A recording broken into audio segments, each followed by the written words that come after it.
Okay, hello. This is me Akshat and you can call me Hariom. मेरा नाम अक्षत है और मेरा नाम हरिओम भी है. तो आज के वीडियो में मैंने सोचा अपनी शक्ल दिखा देता हूँ, क्योंकि अपनी शक्ल दिखाना एक तरीके से अपनी क्रेडिबिलिटी बढ़ाना होता है. तो आज के वीडियो में हम बात करेंगे टेंशन और अटेंशन के कोरिलेशन के बारे में. क्योंकि आजकल जेन जी और जेन अल्फ़ा में दिक्कत ये है कि वो ज़्यादा देर अटेंटिव नहीं रह पाते हैं. लाइक वो किसी चीज़ पे फोकस करने की कोशिश करते हैं, बट कुछ समय में उनका फोकस वहाँ से हट जाता है और वो 50 जगह सोचने लगते हैं. लाइक जो शब्द दिया गया है इस चीज़ को, जोनिंग आउट या फिर लूजिंग अटेंशन स्पैन कम हो रहा है. तो इस चीज़ के पीछे एक बहुत बड़ा हाथ इंस्टाग्राम रील्स का है, क्योंकि वो बहुत छोटे छोटे फॉर्मेट में होती है, 15 सेकेंड 20 सेकेंड, एंड हम वो भी पूरी नहीं देख पाते. वो भी थोड़ी सी होती है, हमें लगता है कि नहीं, हटा देते हैं उसे.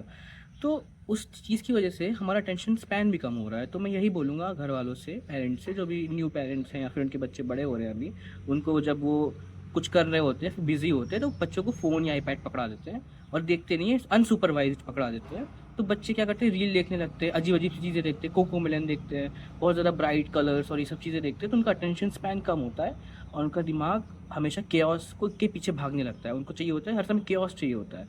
फिर वो पीस और शांति से दूर जाने लगते हैं.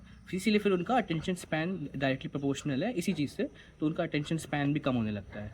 फिर आते हैं इस चीज़ को अपने यूज़ में कैसे ला सकते हैं. तो हमारा अटेंशन स्पैन कम है, मैं भी जनरेशन जी से ही हूँ.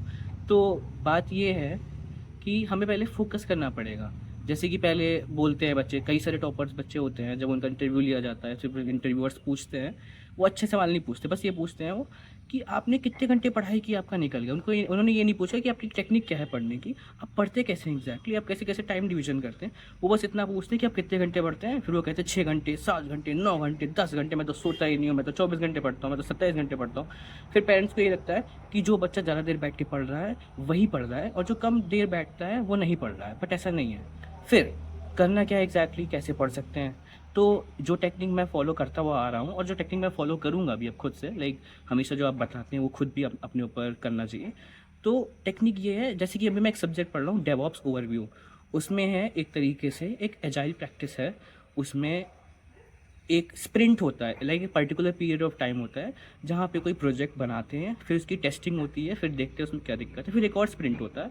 उसी इन्फॉर्मेशन को जो हमें मिली है उसको वापस से यूज़ करके रीयूज़ करके बार बार उस चीज़ को चेक करते हैं, और वो स्प्रिंट होता है, इटरेशन होता है वो एक. तो उस चीज़ को एक स्प्रिंट बोलते हैं. तो वैसे ही पढ़ाई भी कर सकते हैं. जैसे कि मैं आधा घंटा बैठ के पढ़ा, मैंने आधा घंटा अपना पूरा फोकस दिया. आधा घंटा बहुत है, आधा घंटा आपने फोकस दिया एक चीज़ पे. फिर आप 15 मिनट रेस्ट कर लिए. फिर 15 मिनट रेस्ट करने के बाद रील्स वील्स नहीं, रेस्ट किया, आपने गाने सुने, आप बाहर थोड़ा थोड़ा आगे थोड़ा टहल लिए. रील्स नहीं, रील्स तो बेकार चीज़ है, वो मत देखो उस समय.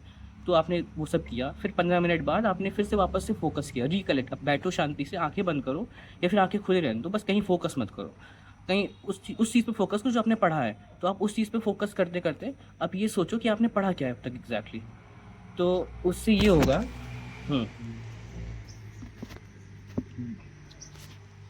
हुँ। तो उससे ये होगा कि आपको पता चल जाएगा कि आपने अब तक पढ़ा क्या है और आपको आता क्या है अब तक, और आपको आगे क्या करना है. कितना आप भूल गए हो, कितना आप रिकलेक्ट कर पा रहे हो, और कितना आपको फिर से शुरुआत से वापस से पढ़ना है. तो ये टेक्निक काफ़ी सही लगती है मुझे, क्योंकि इसमें आप थकोगे भी नहीं, इसमें आपको आराम भी मिल रहा है और आपकी पढ़ाई भी हो रही है. वो पढ़ाई को इस तरीके से मत लिया करिए कि मैंने ज़्यादा देर पढ़ाई की है तो मैंने ज़्यादा पढ़ाई की है. ऐसा नहीं होता है. आपने जितना ज़्यादा पढ़ा है, क्वांटिटी ओवर क्वालिटी नहीं, क्वालिटी ओवर क्वांटिटी होना चाहिए. अच्छी चीज़ होनी चाहिए, और भले ही उसकी क्वांटिटी कम हो. ठीक है. फिर आते हैं स्टार्टअप आइडिया के पीछे. ठीक है. तो मैंने कुछ समय पहले ये सोचा था कि मान लो एक जगह एक मशीन, दो मशीनें लगी हैं, एक ए स्पॉट पे है और एक बी स्पॉट पे है. तो जो ए स्पॉट वाली मशीन है, मान लो वो न्यूयॉर्क में है, एंड उसका एक जो प्रोडक्ट है जो उसमें इनपुट किया गया है वो एक है हैमबर्गर, न्यूयॉर्क स्टाइल हैमबर्गर. तो उसको अभी ये बताता हूँ एग्जैक्टली क्या है. उसको इनपुट किया गया है यहाँ पे, और एक मशीन लगी है दिल्ली में, दिल्ली मुंबई कोई मेट्रोपॉलिटन सिटी में जहाँ पे भीड़ थोड़ी ज़्यादा होती है, तो वहाँ पे दूसरी मशीन लगी है. फिर इसका कॉन्सेप्ट ये है कि अगर हम इस चीज़ का, इस प्रोडक्ट का, इस हैमबर्गर का स्मेल और एक तरीके से टेस्ट यहाँ पे लोगों को फील करवा पाए वहाँ तक ले जाने से पहले, तो लोगों को पता चल जाएगा कि वहाँ तक जाना उस पर्टिकुलर चीज़ के लिए वर्थ इट है कि नहीं है। लाइक इस वाली मशीन को जो यहाँ पे लगी है, इसका इनपुट यहाँ पे आ रहा है, यहाँ पे आउटपुट हो रहा है, बट इसको एक्सक्लूसिव रखा गया है। मतलब इसका जो वो है, मतलब बेसिकली इंग्रेडिएंट्स है वो रिवील नहीं किए गए हैं, बट इंग्रेडिएंट्स एक्सक्लूसिवली उस मशीन में सब्सक्रिप्शन लेके जो दुकानदार है जो लगा रहा है उस मशीन को, उसको पता है, वो बना रहा है, उसके कुछ कुक्स हैं वो उस चीज़ को प्रिपेयर कर रहे हैं और उसकी स्मेल और टेस्ट हो रही है। अब ये कैसे होगा? तो मान लो मैं बैठा हूँ, मैं एक बर्गर बना रहा हूँ, एक बेसिक बर्गर बना रहा हूँ, ये नहीं एकदम बेसिक बर्गर। उसमें क्या क्या है? टमाटर है, टमाटर का सॉस है ना, मेयोनीज़ है, चलो मेयोनीज़ को हटा ही देते हैं, वो तो एक सॉस है, उसका क्या ही स्मेल और टेस्ट, तो क्या ही छोड़ो, उसको हटा देते हैं। ऐसी सी चीज़ें जिसका स्मेल और टेस्ट हम नेचुरली क्रिएट कर सकते हैं। टोमेटो हो गया, अनियन हो गया, पैटी हो गई, बन को भी हटा दो, बन को क्या ही करना है। तो मेन चीज़ का टेस्ट क्या होता है? Tomato, onion and the patty, this is the and the even the pickle and some things that are natural and they can be found everywhere. तो इन सब चीज़ों का ही टेस्ट होता है ना। तो इस चीज़ को यहाँ पे इनपुट किया गया न्यूयॉर्क वाली मशीन में कि कितना कितना इंग्रेडिएंट, कितने परसेंट ये है, कितने परसेंट वो है, तो उसका एक बना लिया गया प्रॉपर एक फॉर्मेट। और फिर यहाँ पे उस चीज़ को वापस से जब किया गया तो एक प्रोडक्ट बन गया, एक स्प्रे टाइप का मान लो बन गया। तो उस स्प्रे को जब हम लोग टंग पे स्प्रे करेंगे या फिर नाक के पास स्प्रे करेंगे तो we can smell the product and even we can taste it a bit and we will know कि वो टेस्ट, वो प्रोडक्ट हमें पसंद आएगा कि नहीं आएगा, even before going that far for the same product. तो ये चीज़ काफ़ी चीज़ों के लिए अप्लाई हो सकती है। मैं यही सोचता था कि एक स्क्रीन के थ्रू अगर मैं किसी प्रोडक्ट को टेस्ट कर पाऊँ तो मुझे पता चल जाएगा कि भाई ये मेरे लिए है भी कि नहीं है। तो एक ये आइडिया हो गया। बाकी एक एक्सपेरिमेंट जो आपको मैं दिखाना चाहता हूँ, आपको दिखाता हूँ। ठीक है, तो एक्सपेरिमेंट ये है कि ये है नॉर्थ डायरेक्शन, ये है साउथ डायरेक्शन, ये है ईस्ट डायरेक्शन जहाँ से सन है, और ये है वेस्ट डायरेक्शन जहाँ पे सन डूबेगा। ठीक है, तो एक्सपेरिमेंट इज़ लाइक दिस कि मैं एक छोटी सी पत्ती का पार्ट लूँगा एंड उसको बस पानी में डाल दूँगा और इसको थोड़ा सा सेंट्रलाइज कर दूँगा बस। अब देखना क्या होगा, थोड़ी हवा है इसलिए पत्ती हिल रही है, बट पत्ती अपने आप को डायरेक्शनल वाइज अपने आप ही हो जाएगी।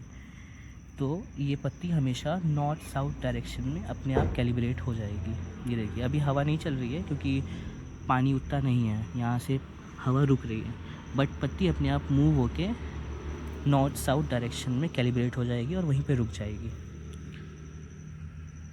ठीक है, तो ऐसा क्यों होता है? क्योंकि पत्ती भी इलेक्ट्रोमैग्नेटिकली अर्थ के इलेक्ट्रोमैग्नेटिक वेव्स से कनेक्टेड है, जैसे कि हम सब हैं।